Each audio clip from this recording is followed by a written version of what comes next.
Hey guys, welcome back. This is a story about what if Deku was One Punch Man. I hope you enjoy. So let's start. Aoi Momo thought of herself as a perceptive young woman. Her intelligence, she knew, was not just a key support to her work creation, but was also a major part of how she acted as a hero in training, devising strategies on how to defeat not only her opponents but also safeguard her allies and the innocent citizens that would be caught up in a villain attack or disaster was what she excelled in and had helped her earn her recommendation to UA High School. An important facet of any battle strategy, or she thought really any situation, was having keen awareness of what was going on around oneself and analyzing the situation to formulate one's plan for victory. This was of course easier said than done on the battlefield. By no means did she consider herself perfect, just well prepared, but in Class 1A's homeroom she found considerably less obstruction. She was able to, from the corner of her eyes or the slightest shift in her vision, notice details about her fellow classmates.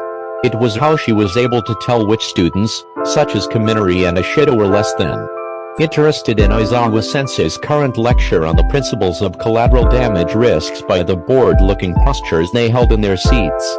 Aoyama was somewhat vague from her observation of him taking out a small mirror from his desk to check his hair every so often when their teacher's gaze was shifted toward the blackboard. Jiro was half listening, half writing a song in her head by the way her fingers tapped rhythmically on her desk. Mineta, sitting in front of Momo, kept trying to take a selfie of her secretly with his phone, but every time he tried she would shift her position ever so slightly so that she would be out of line of sight using the balls on his head. It was also how she knew something was deeply troubling Izuku Midoriya for the last 2 days since they had started classes together. Be it granted Midoriya appears to be somewhat quiet and shy, there is something going on with him. Momo did not have any difficulty noticing the green-haired boy's behavior given that he sat well within her field of vision, 2 desks in front of her. There is certainly a pattern going on. Always at the beginning and end of each period she noticed that Midoriya's posture in his seat had so far always changed dramatically.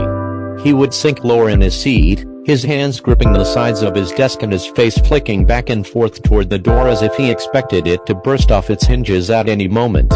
When whatever he was worried about did not come to pass, she always noticed relief in his green eyes. It was interesting to Momo. The only plausible scenario she could think of was that he was expecting someone to show up to their classes, but who she had no idea.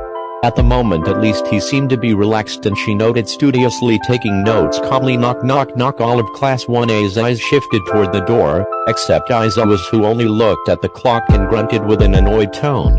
In front of Momo she saw Midoriya's posture immediately collapse into the distressed form she had noted before, half an hour early than she had anticipated.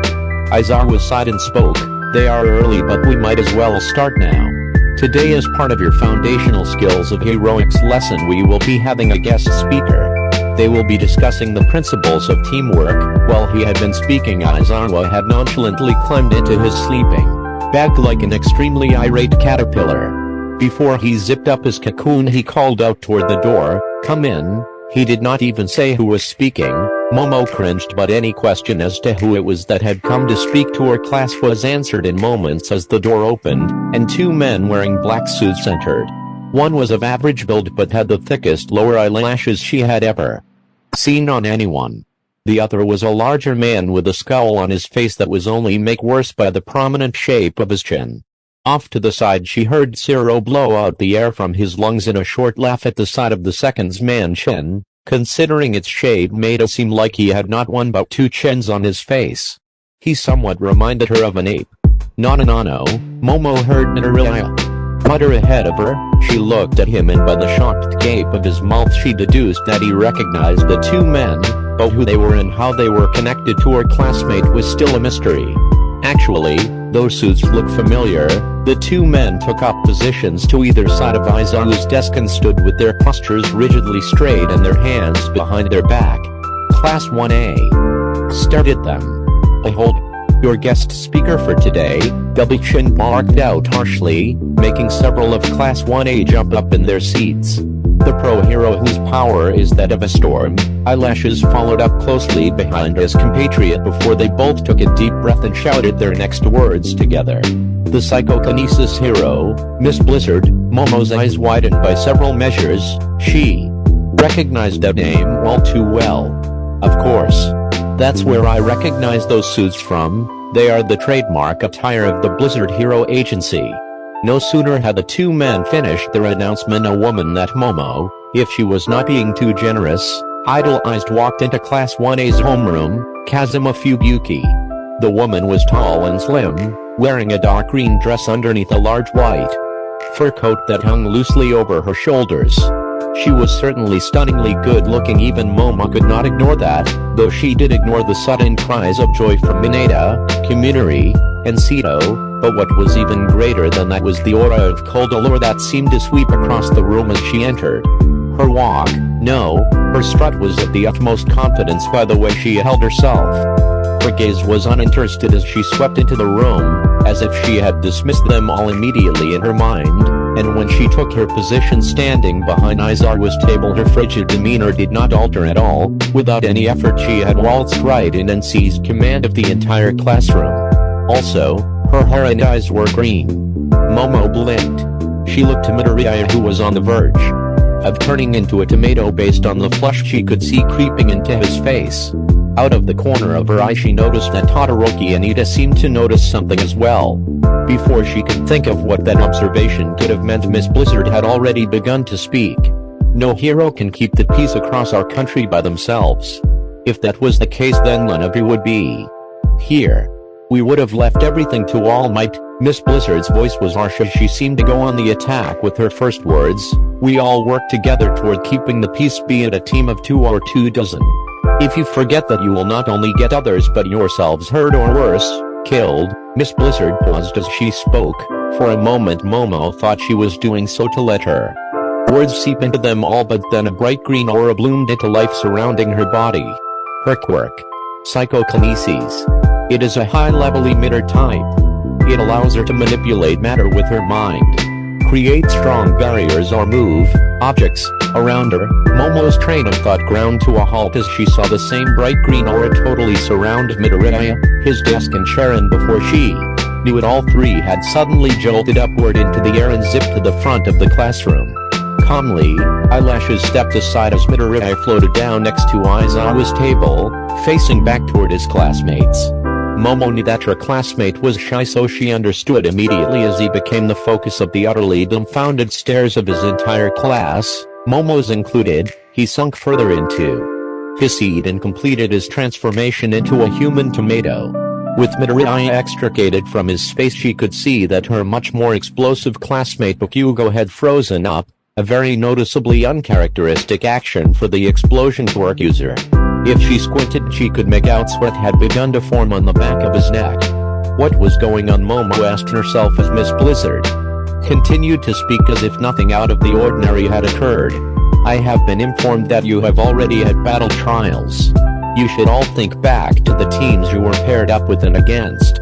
While it may have just been 2 versus 2, you will find yourselves more often than not working in much larger groups of heroes, Miss Blizzard continued, but as she did so she lifted her left hand up and, again as if nothing out of the ordinary was occurring at all, placed it on top of Midoriya's head and slowly began to ruffle and then groomed his hair. It was very similar to how Momo's own grandmother had done to her when she was younger, and they would enjoy peaceful afternoons on her family's beachfront property in Okinawa. In front of her, Mineta was crying and grinding his teeth together, a small fist slowly shaking in Midoriya's direction out of pure jealousy. What was going on? Momo was at a loss for words, but the deafening silence of her thoughts allowed her to hear something very odd behind her. The wind was getting louder and louder outside of their class window, causing the window's frame to begin to shake with increasing ferocity. It was almost as if a wind tunnel was being directly blasted at it. She was not the only one to hear it, as Todoroki himself had begun to turn around just as she was. All along the corners of the wall, cracks had erupted surrounding the window frame. Each crack was glowing with a very familiar green light. Which is why you must consider, Miss Blizzard's voice trailed off as she noticed what was going on. The entire wall had begun to not only shake but shift backward, being pulled away from the building itself. Her hand was still on Midoriya's head now. Her classmates seemed to recognize what was happening and had covered his face with both of his hands. Miss Blizzard scowled. Damn it, she found out I was coming here today. No sooner had those words left the pro hero's mouth, the wall ripped out of the entire school structure and dropped downward, but as it did so, a figure wrapped in green light hovered upward onto the newly made ledge. At first glance, the new arrival looked to be about the age of the students or even younger given her adolescent-looking face, and was extremely short. Similar to Miss Blizzard, the new arrival wore a form-fitting dark green dress that almost appeared to be black, and while her aura seemed to overflow with an intense sense of superiority, it was not coldly professional like Miss Blizzard. It was just arrogant and dismissive of them all without even a moment's consideration of who they were. Her curly hair and eyes were also green. She was also holding a bento box. No way, Kirishima gaped. It's the Tornado of Terror. Officially, Kazuma Tatsumaki's hero name was just Tornado, but the number 10 ranking hero in all of Japan was much more popularly known by the name Kirishima had uttered with awe and dread. Her quirk was much like her sister Fubuki's, but she simply referred to it as telekinesis. Whereas Miss Blizzard's use of her quirk was as elegant as a razor storm of daggers, Tornado's was as forceful as an axe, the size of a mountain. While Miss Blizzard's quirk was noted to cause property damage, the level of destruction the tornado caused most often saw her heroics confined to missions that required entire buildings or swarms of villains, or even natural disasters such as floods or landslides completely leveled. Tornado said nothing. She just stared at her sister for a moment. Her face held a look of dismissal, then her eyes shifted to Midoriya. Without a word, green energy bloomed into life. Again, this time encompassing not only Momo but each and every one of her fellow classmates and their desks. Tornado flicked her hand and they were all jolted and pushed to the side roughly, a clear pathway having formed to the front of the desk. Her black heels clicked loudly across the floor as she advanced to the front of the classroom. Miss Blizzard's subordinates looked ready to step in front of Tornado's way, but their boss motioned quickly for them to step aside, which they seemed to do gladly. Tornado stopped in front of Aizawa's desk and, as if nothing out of the ordinary was occurring, proceeded to not only place the bento box on Midoriya's desk but place her own hand on Midoriya's green hair, though rather than pat it, Tornado outright grabbed a handful of it. Tatsumaki, you are interrupting my lecture, Miss Blizzard spoke first, returning her sister's scowl. Huh? What could you possibly have to say that would be useful? Tornado scoffed. She sounded like a petulant child. Teaching them how to butter up sponsors to throw money at them isn't a useful hero skill. What? It is important to gain financial and networking support. How would you expect heroes with high technical support gear to save anyone if their tools break down? Or if their headquarters is in a building with no lights because they could not pay? Miss Blizzard paused and shook her head, her cold demeanor turning hot the more she spoke. No, I was teaching them the importance of teamwork. Dine PFFFT. Tornado shook her head and blew a raspberry at her younger sister. If they are strong enough, they don't need a team. If they aren't, then they should stick to something simple like rescuing a cat from a tree or helping an old lady cross the street. Momo had no siblings, but if she did, this was how she expected a brother or sister fight to go. She looked away from the two sisters and noticed that Hugo's posture had very uncharacteristically matched that of Midoriya's. He had slumped down at his desk with his arms covering his face. He appeared to be doing his best to not be noticed. The explosive hand and headed student had a look of utter fear on his face. Was Big Hugo afraid of the psychic sisters? Momo thought silently before the argument drew her attention back toward it. We had an agreement. An agreement? Which you broke? Tornado growled at her sister, poking her sister rather harshly in her chest, a sight that Momo noted with no small amount of disdain seemed to have invigorated Mineta, Kuminori, and Zero by the way the peppered grins on their faces. Well, Kuminori's lasted only a few moments before it shifted to shock and pain after a quick strike from Jiro Zirjax. I hope you liked the video. Thanks for watching.